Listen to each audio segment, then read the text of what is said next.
നവൈത്തുൽ ഇഅ്തികാഫ ഫി ഹാദൽ മസ്ജിദി ലില്ലാഹി തആല എന്ന നിയ്യത്തോടുകൂടെ അള്ളാഹുവിൻ്റെ പള്ളിയിലുള്ള ഒത്തുകൂടൽ അള്ളാഹു സ്വാലിഹായ അമലായി നമ്മുടെ വക്കൽ നിന്ന് സ്വീകരിക്കുമാറാകട്ടെ.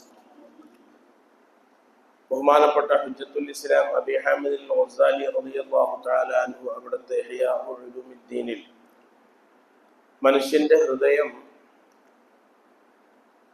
ഒരു കോട്ടയെ പോലെയാണ്, അതിന് പ്രധാനപ്പെട്ട അദീമായ 12 വാതിലുകളുണ്ട്, വേറെ ചെറിയ ചെറിയ ഹോളുകളുമുണ്ട്.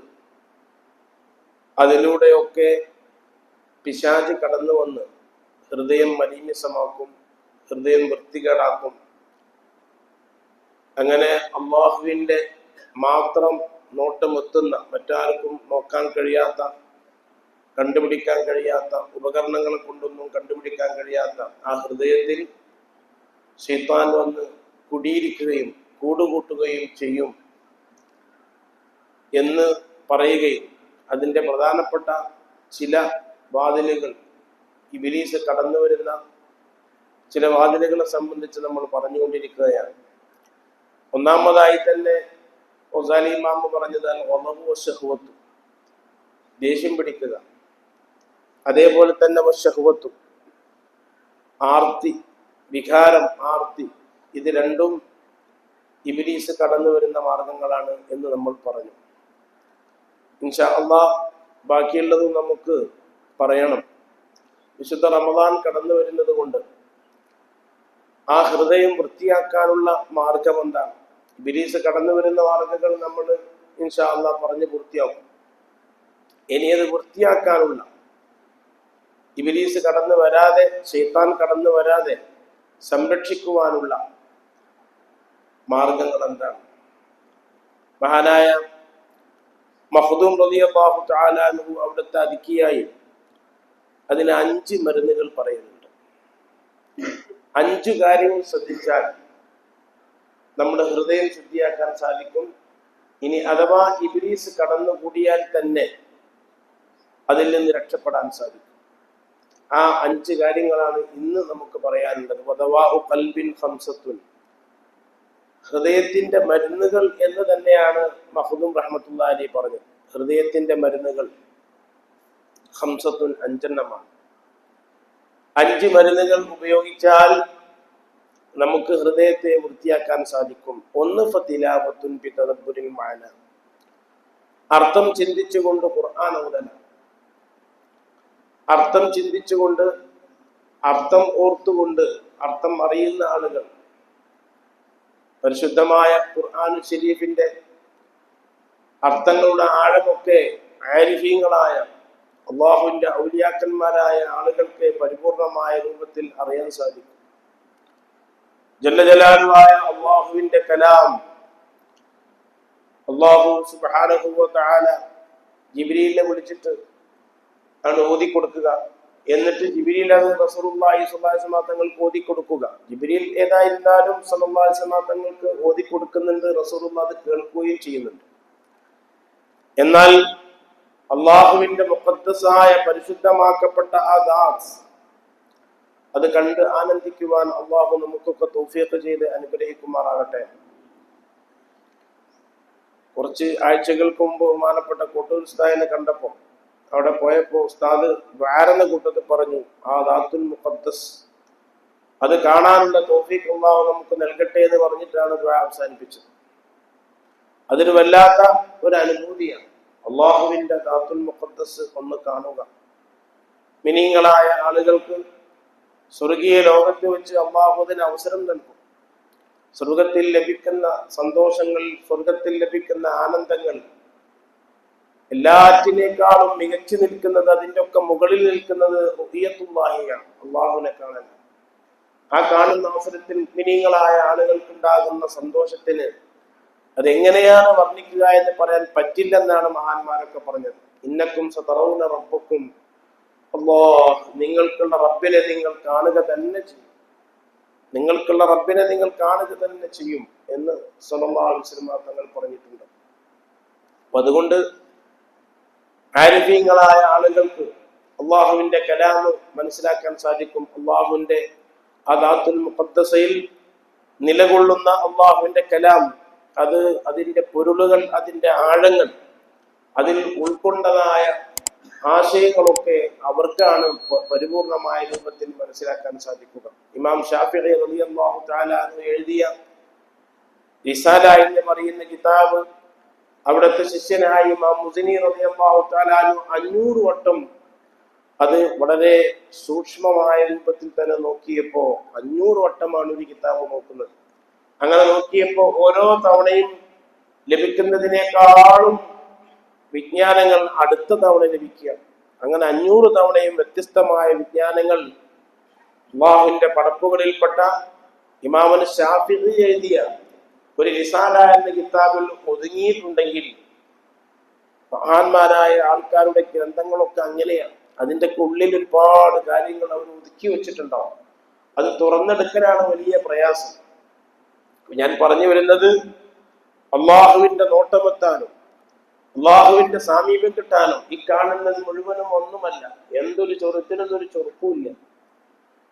ഇതൊന്നും ഒന്നുമല്ല.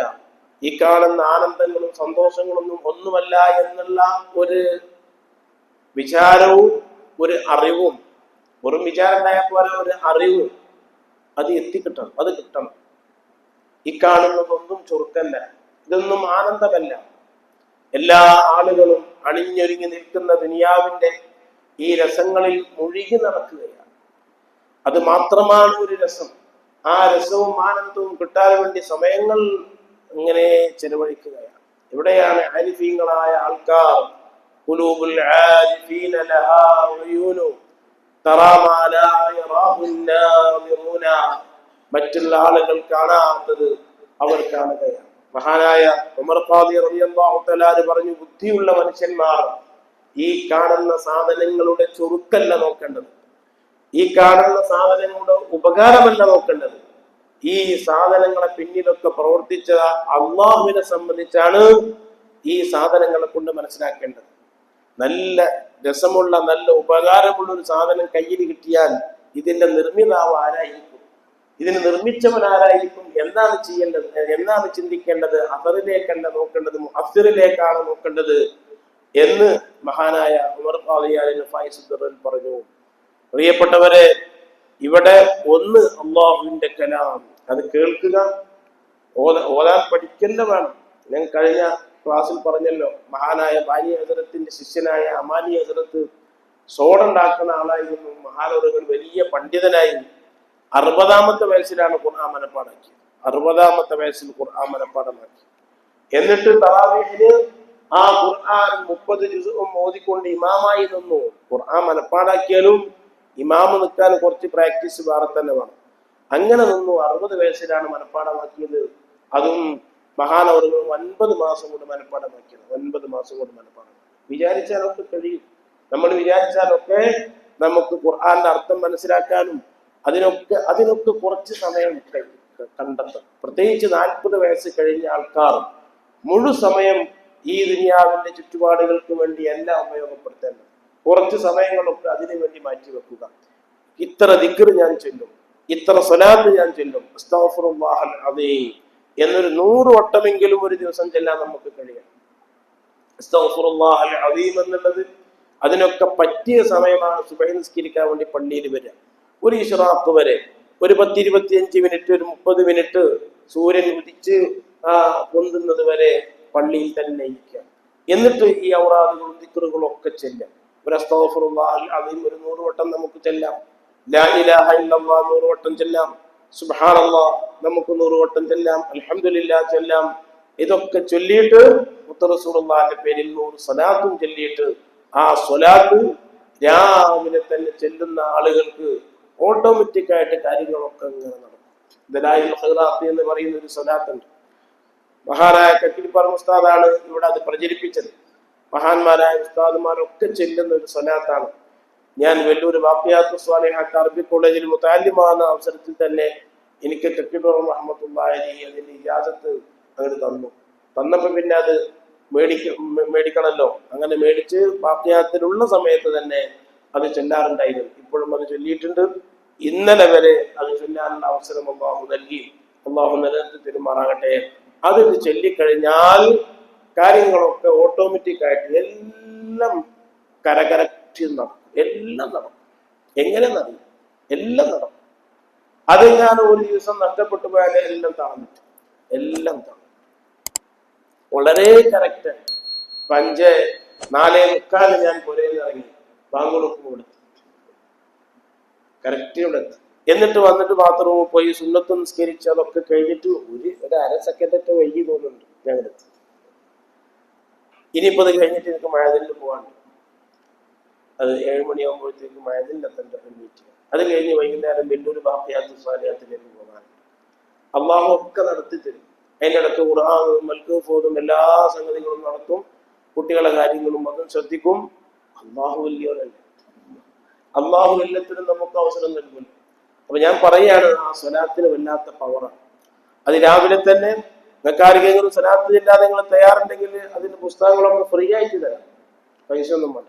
അതിന് കിതാബിന്റെ അടുത്തുണ്ട്. താജുലോലം ഉണ്ടാക്കിയ ആ ഗ്രന്ഥമുണ്ട്. ഇനിയില്ലെങ്കിൽ സംഘടിപ്പിച്ച് തരാൻ ചെല്ലുന്ന ഉറപ്പുണ്ടെങ്കിൽ. അതല്ലാതെ വെറുതെ ഇജാസൊന്നും കൊടുക്കുക. അത് ചെല്ലും നിങ്ങളൊക്കെ ഉറപ്പുണ്ടെങ്കിൽ അത് വലിയ പണിയൊന്നും ചെയ്യാൻ. ഞായറാഴ്ചയും തിങ്കളാഴ്ചയാണ് ഒരു 20 മിനിറ്റ് 25 മിനിറ്റ് ചെല്ലേണ്ടതുള്ളൂ. ഞായറാഴ്ചയും തിങ്കളാഴ്ച കുറച്ച് പണിയുള്ളൂ. ബാക്കിയുള്ളതൊക്കെ 5 മിനിറ്റ് കൊണ്ട് കഴിയും. 5 മിനിറ്റ് കൊണ്ട് അത് ചെല്ലാൻ കഴിയും. അത് വളരെ എഫക്റ്റാണ്. എല്ലാ വിഷയങ്ങളും ഓട്ടോമാറ്റിക്കായിട്ട് എല്ലാ കാര്യങ്ങളും അങ്ങനെ നടന്നോളും. ഞാൻ പറഞ്ഞു വരുന്നത് അങ്ങനെയൊക്കെ നമ്മൾ ശ്രമിക്കണം. ഹൃദയം ശുദ്ധിയായി ജല്ലജലാലുവായ അല്ലാഹു നമ്മുടെ ഹൃദയത്തിലേക്ക് നോക്കിയിട്ട് അള്ളാഹുവിനോടുള്ള ആ കുറുബ്, ആ അടുപ്പം, പ്രത്യേകിച്ച് റമദാൻ ഷരീഫ് വരുന്നത് കൊണ്ടിട്ടാണ് ഞാൻ ഈ പറയുന്നത്. വിശുദ്ധ റമദാൻ അതിൽ വരുമ്പോഴത്തേക്കും മുഅ്മിനീങ്ങളായ ആളുകൾക്ക് എന്തോ ഒരു സന്തോഷമാണ്. അശ്വനെ നോമ്പ് വലിക്കാനും തഹജ്ജുദ് നിസ്കരിക്കാനും ദുഹാ നിസ്കരിക്കാനും ഖുർആൻ ഓതാനും ഇതിനൊക്കെ കിട്ടുന്ന അവസരങ്ങളാണല്ലോ അള്ളാഹുവിന്റെ മുന്നിൽ മറ്റു മാസങ്ങളെ അപേക്ഷിച്ച് നമുക്ക് കൂടുതൽ അള്ളാഹുവിനോട് അടുക്കാൻ മനസ്സിലൊരു ആവേശം കിട്ടുന്ന മാസമാണ് വിശുദ്ധ റമദാൻ.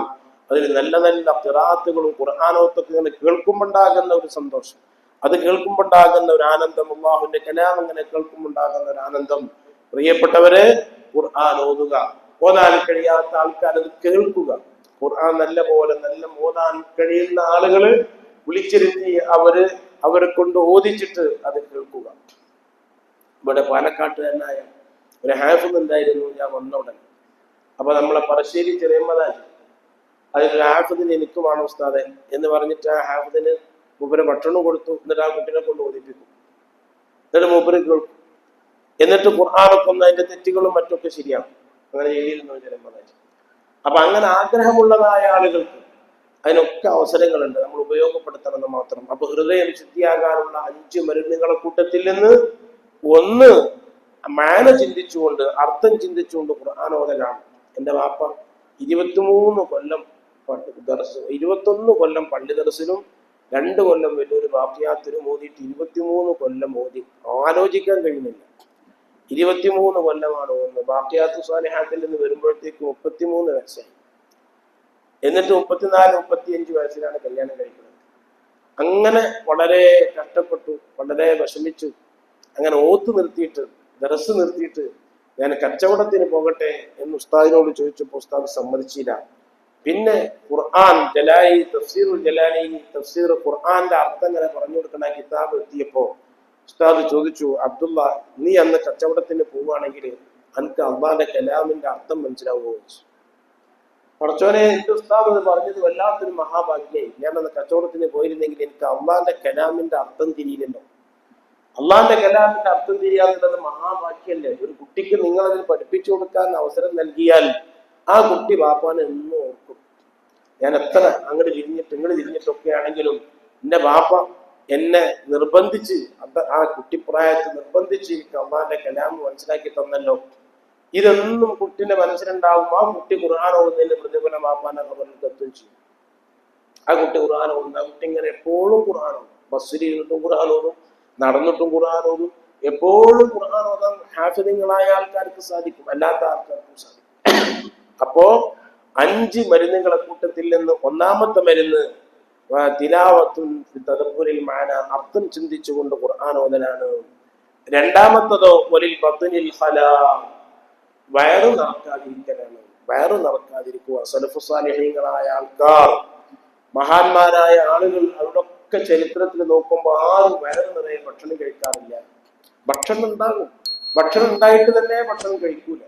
വയറ് നിറയെ ഭക്ഷണം കഴിക്കുന്ന പരിപാടിയേ ഇല്ല, അവർക്ക് ആർക്കും അത് ഉണ്ടായിട്ടില്ല.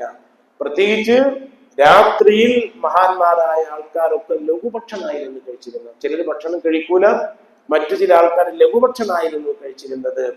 ആരോഗ്യമുള്ള ആളുകളുടെ ചരിത്രങ്ങളൊക്കെ പരിശോധിച്ച് നോക്കുമ്പോൾ നമ്മുടെ കേരളത്തിൽ ജീവിച്ച രാഷ്ട്രീയ രംഗത്തും മതരംഗത്തൊക്കെ ഉള്ള ആരോഗ്യമുള്ള ആളുകളുടെ ചരിത്രങ്ങളൊക്കെ ഞാൻ വായിച്ചപ്പോ അവരൊക്കെ പറയുന്നത് രാത്രി ലഘുഭക്ഷണം, രാത്രി വളരെ ലഘുഭക്ഷണം, ഇറച്ചി തൊടേയില്ല.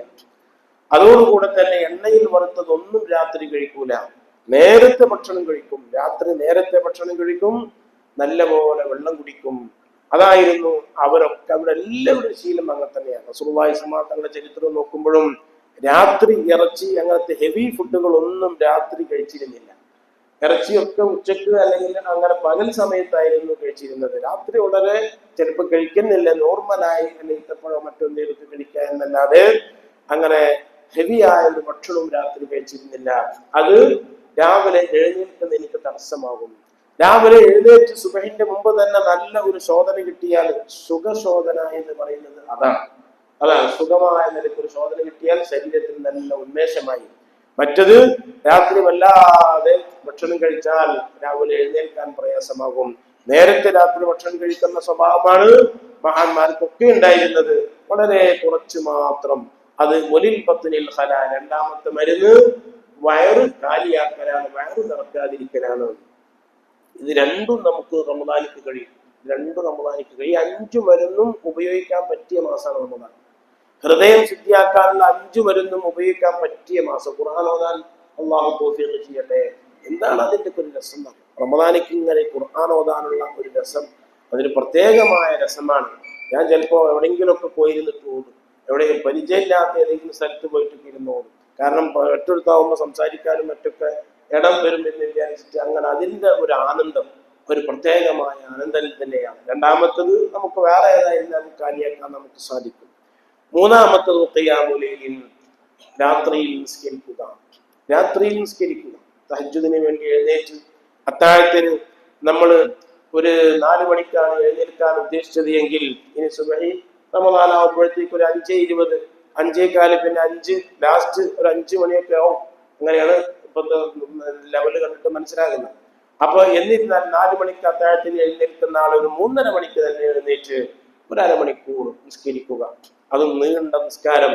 ഒന്നാമത്തെ റക്അത്തിൽ സ്വല്ലല്ലാഹു അലൈഹി വസല്ലം തങ്ങൾ പറഞ്ഞത് രാത്രി നിസ്കാരം തുടങ്ങേണ്ടത് ചെറിയ രൂപത്തിൽ 2 റക്അത്ത്, ആദ്യത്തെ 2 റക്അത്ത് ഒരു ഖുൽ യാ അയ്യുഹൽ കാഫിറൂൻ ഖുൽ ഹുവല്ലാഹു അഹദ് ഓതിയിട്ട് ചെറിയ രൂപത്തിൽ 2 റക്അത്ത് നിസ്കരിക്കുക ആദ്യം തന്നെ. പിന്നെ നീണ്ട റക്അത്ത്, അതിൽ ഒന്നാമത്തെ റക്അത്തിൽ യാസീൻ നമുക്ക് ഓതാൻ കഴിയും, രണ്ടാമത്തെ റക്അത്തിൽ തബാറക് ഓതാൻ കഴിയും. നീണ്ട സൂറത്ത്, നമുക്ക് മനപ്പാടമുള്ള നീണ്ട സൂറത്തുകൾ നമുക്ക് ഓതാൻ കഴിയും. അങ്ങനെ നീണ്ട സൂറത്ത് ഓതിയിട്ട് നീണ്ട നിസ്കാരം നിസ്കരിക്കുക. തസ്ബീഹ് 7, അതേപോലെ തന്നെ 10, ഇങ്ങനെ കൂടുതൽ സുജൂദിൽ കിടന്നിട്ട് തസ്ബീഹ് ചൊല്ലുക. ഇങ്ങനെ വലിയ ഘനമുള്ള നിസ്കാരം, എണ്ണം കുറവാണെങ്കിലും വണ്ണമുള്ളതായ നിസ്കാരം നിസ്കരിക്കാൻ വേണ്ടി അതിനുവേണ്ടി സമയം കണ്ടെത്തുക.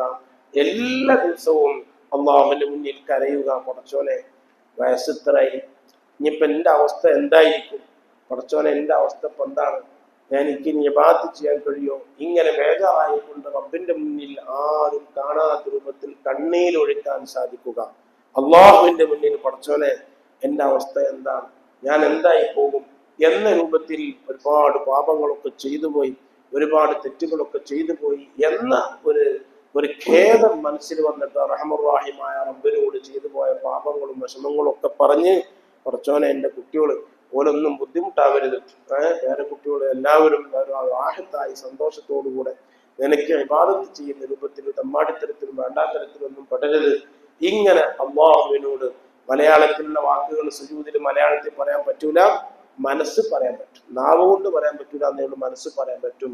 അതൊക്കെ എല്ലാ ദിവസവും, പ്രത്യേകിച്ച് വെള്ളിയാഴ്ച രാവ്, അതോടുകൂടെ തന്നെ ഒറ്റയിട്ട റാവുകൾ, ഇതൊക്കെ ഉപയോഗപ്പെടുത്താൻ പറ്റിയ ഒരു മാസമാണ്.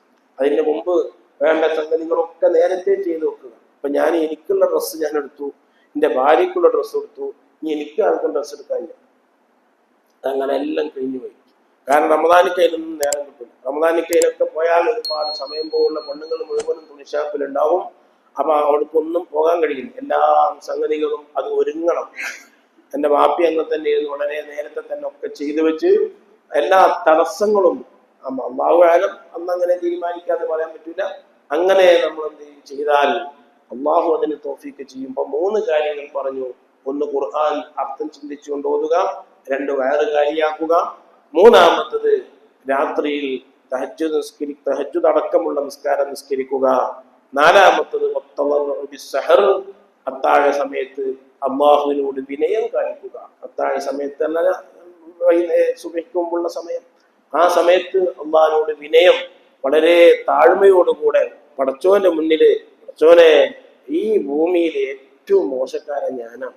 അള്ളാഹിന്റെ മുന്നിൽ നമ്മൾ അങ്ങനെ പറയേണ്ടത്. ഈ ഭൂമിയിലെ ഏറ്റവും മോശക്കാരൻ ഞാനാണ്. ഇന്നെപ്പോലെ മോശക്കാരൻ ആരുമില്ല, ഇന്നെപ്പോലെ തമ്മാടി ആരുമില്ല. ഇങ്ങനെ റബ്ബിന്റെ മുന്നിൽ വിനയം കാണിക്കുക. ഉന്നതന്മാരായ നല്ല ആൾക്കാരെ കൂടത്തിരിക്കുക. അവിടെ പോയിട്ട് അവരുടെ കൂട്ടത്തിൽ ഗീബത്തും നമീമത്തൊന്നും പറയാതെ, മറ്റുള്ളവരുടെ കുറ്റം കുറവുകളൊന്നും പറയാത്ത നല്ല ആൾക്കാരെ കൂട്ടത്തിൽ പോയി ഇൽമിന്റെ മജ്‌ലിസിലും മറ്റുമൊക്കെ പോയി ഇരിക്കുക. അത് ഹൃദയത്തിന് വല്ലാത്ത പ്രകാശമാണ്. ഞാൻ എല്ലാ വെള്ളിയാഴ്ചയും അസർ നിസ്കരിച്ചുള്ള സുലൈമാൻ ഉസ്താദിന്റെ അടുത്ത് പോയിരിക്കും. അവിടെ പോയി ബുഖാരി ഓതിയിട്ടാണ് പോവുക. ആ ദിവസം വരുമ്പോൾ, ആ സമയം കൊണ്ട് വരുമ്പോഴത്തേക്ക് എന്തോ ഒരു സന്തോഷമാണ്. ഉസ്താദിന്റെ അടുത്ത് പോയി ഇരിക്കുമ്പോൾ ആ മുഖവും കണ്ട്, അതിന് മുമ്പ് താജുലുലമന്റെ അടുത്ത് പോയി കുത്തിരിക്കും. അപ്പൊ ആ ദിവസം കൊണ്ട് വരുമ്പോഴത്തേക്ക് വല്ലാത്തൊരു സന്തോഷം. ഉസ്താദിനെ കാണാനും സംസാരിക്കാനും ഒന്നിച്ചിരുന്ന് ചായ കുടിക്കാനും അതിൻ്റെയൊക്കെ ഒരു സന്തോഷം, ആനന്ദം എന്താണെന്നറിയോ? സ്വാലിഹീങ്ങളായ ആളുകൾ കൂട്ടത്തിൽ പോയി ഇരിക്കല് ഹൃദയം നന്നാകാൻ, അവരൊക്കെ ഒരു നോട്ടം നോക്കി അവരൊക്കെ നല്ല ഉപദേശം നൽകിയാൽ അത് ഹൃദയം നന്നാകാൻ വലിയ നിമിത്തമാണെന്ന് ഇങ്ങനെ 5 മരുന്നുകൾ. 1, ഖുർആൻ അർത്ഥം ചിന്തിച്ചുകൊണ്ട് ഓതുക. 2-മത്തത് വയറ് നടക്കാതിരിക്കുക. 3-മത്തത് രാത്രിയിൽ നിസ്കരിക്കുക. 4-മത്തത് അത്താഴ സമയത്ത് വിനയം, അല്ലാഹുവിനോട് വിനയം കാണിക്കുക. 5-മത്തത് സാലിഹീങ്ങളുടെ കൂട്ടത്തിൽ പോയി ഇരിക്കുക. ഇങ്ങനെ 5 മരുന്നുകളാണ് ഹൃദയം ശുദ്ധിയാകാൻ മഹാനായ മഖ്ദൂം റളിയല്ലാഹു തആല എന്ന് പറഞ്ഞിട്ടുള്ളത്. അല്ലാഹു സുബ്ഹാനഹു വ തആല 5 ഉപയോഗിക്കാൻ നമുക്ക് തൗഫീഖ് നൽകി അനുഗ്രഹിക്കുമാറാകട്ടെ. നിസ്കാരത്തിൽ തക്ബീറത്തുൽ ഇഹ്റാം ചൊല്ലുക എന്നാണ് പറയുക. തക്ബീറത്തുൽ ഇഹ്റാം ചൊല്ലലാണ്. കൈ കെട്ടൽ അത് സുന്നത്തായ കാര്യമാണ്. തക്ബീറത്തുൽ ഇഹ്റാം ചൊല്ലുമ്പോൾ അള്ളാഹുവിന്റെ മുന്നിൽ നമ്മൾ കീഴൊതുങ്ങുകയാണ്. അള്ളാഹിന്റെ മുന്നിൽ കീഴൊതുങ്ങുകയാണ്. അല്ലാഹു അക്ബർ. മുമ്പൊരിക്കൽ ഞാൻ പറഞ്ഞു തന്നിട്ടുണ്ട്, ഈ കൈ പൊന്തിച്ചിട്ട്, കൈ പൊന്തിക്കുന്നത് കീഴൊതുങ്ങുന്നതിന്റെ ചിഹ്നമാണ് കൈ പൊന്തിക്കുന്നത്. അങ്ങനെ കൈ പൊന്തിക്കുമ്പോൾ വിരലുകൾ അല്പം വിടർത്തിയിട്ടാണ് കൈ പൊന്തിക്കേണ്ടത്. മുമ്പ് പറഞ്ഞിട്ടുണ്ട്, ഒന്നുകൂടെ ഓർമ്മപ്പെടുത്തുകയാണ്. ഇങ്ങനെ കൂട്ടിപ്പിടിക്കുകയും ചെയ്യരുത്, വല്ലാതെ വിടർത്തുകയും ചെയ്യരുത്. അല്പം ഇങ്ങനെ വിടർത്തിയിട്ടാണ് ഈ തക്ബീറത്തുൽ ഇഹ്റാമിന്റെ അവസരത്തിൽ, നിസ്കാരത്തിൽ കൈ പൊക്കേണ്ട സമയത്തൊക്കെ കൈ പൊക്കേണ്ടത് ഇങ്ങനെയാണ്. ഈ 2 തള്ളവിരലുകൾ ചെവിയുടെ കുഞ്ഞിയുടെ ഭാഗത്തേക്ക് ആകുന്ന രൂപത്തിൽ, ചുമലിൽ ഇങ്ങനെ എങ്ങോട്ടും പോടാൻ പാടില്ല, ഇങ്ങനെയും പാടില്ല, ഇങ്ങനെ ചുമലിനോട് നേരിട്ടുകൊണ്ട് ഈ രൂപത്തിൽ വല്ലാതെ പൊന്താനും പാടില്ല. ഇങ്ങനെ തക്ബീർ ചെല്ലിയാൽ അതിന് പ്രതിഫലം കിട്ടില്ല. തക്ബീറത്തുൽ ഇഹ്റാം ചെല്ലുമ്പോൾ കൈ ഉയർത്തേണ്ട രൂപത്തിൽ തന്നെ കൈ ഉയർത്തണം. അങ്ങനെ കൈ ഉയർത്തിയാലേ പ്രതിഫലം കിട്ടുള്ളൂ എന്ന് മാത്രമല്ല, ഇത് ജിബ്രീൽ അലൈഹിസ്സലാത്തു വസ്സലാം പഠിപ്പിച്ചു കൊടുത്തതാണ്. അത് മുത്തുനബി അങ്ങനെ ചെയ്തതാണ്. മുത്തുനബി ചെയ്ത മാതിരിയാണ് നമ്മൾ ചെയ്യേണ്ടത്. മുത്തുനബി സല്ലല്ലാഹു അലൈഹി വസല്ലം തങ്ങൾ അങ്ങനെ ചെയ്തതാണ്. ജിബ്രീൽ അലൈഹിസ്സലാത്തു വസ്സലാം പഠിപ്പിച്ചു കൊടുത്തതാണ്. അങ്ങനെയാണ് ചെയ്യേണ്ടത് എന്ന് ഓർമ്മപ്പെടുത്തുകയാണ്. റഹ്മാൻ റഹീമായ അല്ലാഹു സുബ്ഹാനഹു വ തആല നമുക്ക് എല്ലാ ഹൈറുകളും എളുപ്പാക്കി തരുമാറാകട്ടെ. ഇന്ന് നമുക്ക് ചായയും പലഹാരവും നൽകുന്നത് കുട്ടേപ്പാറ മുജീബാണ്. മുജീബിൽ നിന്ന് മരണപ്പെട്ടു പോയ മീരാനാജി, അവരുടെ ഭാര്യ, അവർക്കൊക്കെ അല്ലാഹു മഗ്ഫിറത്തും റഹ്മത്തും നൽകി അനുഗ്രഹിക്കുമാറാകട്ടെ. ജീവന്റെ കച്ചവടത്തിൽ അല്ലാഹു ബർക്കത്ത് നൽകുമാറാകട്ടെ. മക്കളൊക്കെ അല്ലാഹു സാലിഹീങ്ങളാക്കുമാറാകട്ടെ. നമ്മളിൽ നിന്ന് മരിച്ചുപോയ എല്ലാ ആളുകൾക്കും അല്ലാഹു സുബ്ഹാനഹു വ തആല മഗ്ഫിറത്ത് റഹ്മത്ത് നൽകി അനുഗ്രഹിക്കുമാറാകട്ടെ. ഇന്ന് എൻ്റെ ജ്യേഷ്ഠൻ്റെ 3 ആഴ്ച ആയിട്ടുള്ളൂ പ്രസവിച്ചിട്ട് ഒരു പേരക്കുട്ടി. അമൃത ആശുപത്രിയിൽ ഒരു ഓപ്പറേഷൻ തിരക്ക് ചെയ്യേണ്ടി വരുമെന്ന് പറയുന്നുണ്ട്. അല്ലാഹു സുബ്ഹാനഹു വ തആല ഈ മജ്‌ലിസിന്റെ ബർക്കത്ത് കൊണ്ട് ഓപ്പറേഷൻ ഇല്ലാത്ത രൂപത്തിൽ തന്നെ ശിഫയാക്കി കൊടുക്കുമാറാകട്ടെ. ഓപ്പറേഷനാണ് അള്ളാഹിന്റെ ഖദാഎങ്കിൽ അത് വളരെ എളുപ്പത്തിലായി അള്ളാഹു പൂർത്തീകരിച്ചു കൊടുക്കുമാറാകട്ടെ.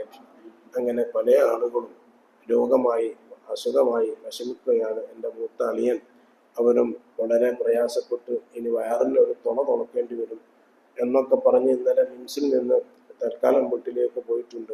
അള്ളാഹു അവർക്കും ആഫിയത്ത്, സിഹത്ത്, സലാമത്ത് നൽകി അനുഗ്രഹിക്കുമാറാകട്ടെ. അങ്ങനെ വീട്ടിലും കുടുംബത്തിലൊക്കെ ധാരാളം ആളുകൾ പല വിധേനയുള്ള പ്രയാസങ്ങളും വിഷമങ്ങളും ഉള്ളവരുണ്ട്.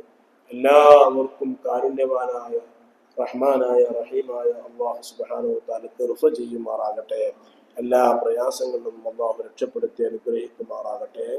ربنا تقبل منا إنك أنت السميع العليم وتب علينا إنك أنت التواب الرحيم آمين برحمتك يا أرحم الراحمين. صلى الله على محمد صلى الله عليه وسلم.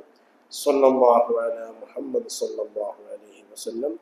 اللهم صل على محمد يا رب صل عليه وسلم. السلام عليكم.